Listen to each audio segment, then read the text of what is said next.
Assalamualaikum warahmatullahi wabarakatuh. Saya Kak Prasetyo dari kelas Biologi 3A. Di sini saya akan menjelaskan bagaimana siklus hidup Basidiomycetes dan Ascomycetes. Bagaimana sih tahapan-tahapan reproduksi seksual Basidiomycota? Tahapan-tahapan reproduksi Basidiomycota yaitu yang pertama HIV positif dan HIV negatif yang berinti haploid N berkecambah dari Basidiospora. Kedua, HIV ini saling bersinggungan.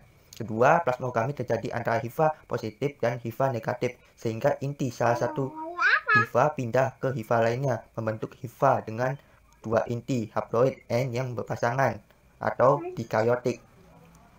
Tahapan ketiga, HIV haploid dikaryotik akan tumbuh menjadi miselium haploid yang dikaryotik. Tahapan keempat, miselium dikaryotik tumbuh dan membentuk badan buah yang disebut basidiokarp.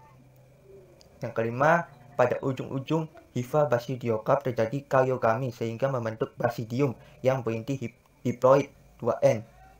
Tahapan keenam, inti diploid dalam basidium akan membelah secara meiosis menjadi 4 inti yang haploid N.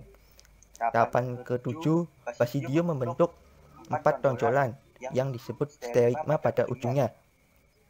Tahapan 8, satu inti haploid pada basidium kemudian masuk ke dalam salah satu sterigma dan berkembang menjadi basidiospora. Tahapan ke-9, jika basidiospora terlepas dari basidium dan jatuh pada tempat yang sesuai akan tumbuh menjadi HIV yang haploid.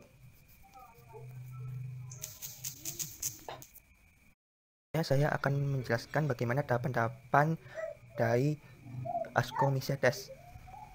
Yang pertama, HIV yang berbeda jenis berdekatan.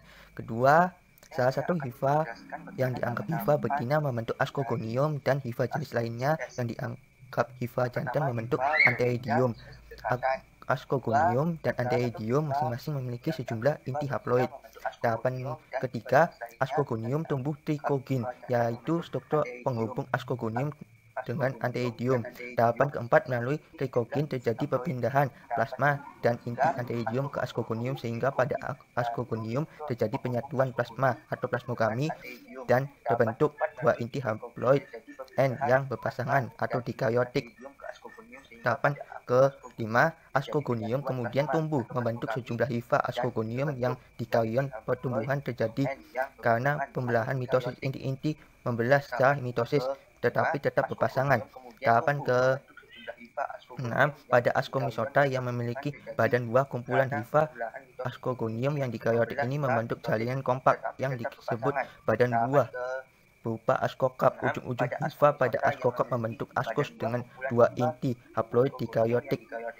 Tahapan ke-7, dalam ascos kemudian terjadi karyogami menghasilkan inti diploid 2N. Fase diploid ini singkat karena kemudian inti tersebut membelah secara meiosis menghasilkan 4 inti haploid N. Secara inti haploid membelah lagi secara mitosis sehingga setiap ascos mengandung 8 inti haploid N. Tahapan selanjutnya, dinding sel kemudian terbentuk di sekitar 8 inti dan membentuk ascospora. Kemudian ascospora yang telah masak akan tersebar dari ascos yang pecah. Tahapan yang terakhir, ascospora yang jatuh di tempat yang sesuai akan berkecambah menghasilkan HIV haploid yang baru.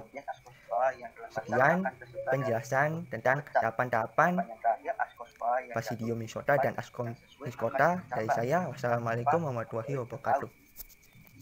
Sekian penjelasan tentang tahapan-tahapan Basidiomycota dan Ascomycota dari saya. Wassalamualaikum warahmatullahi wabarakatuh.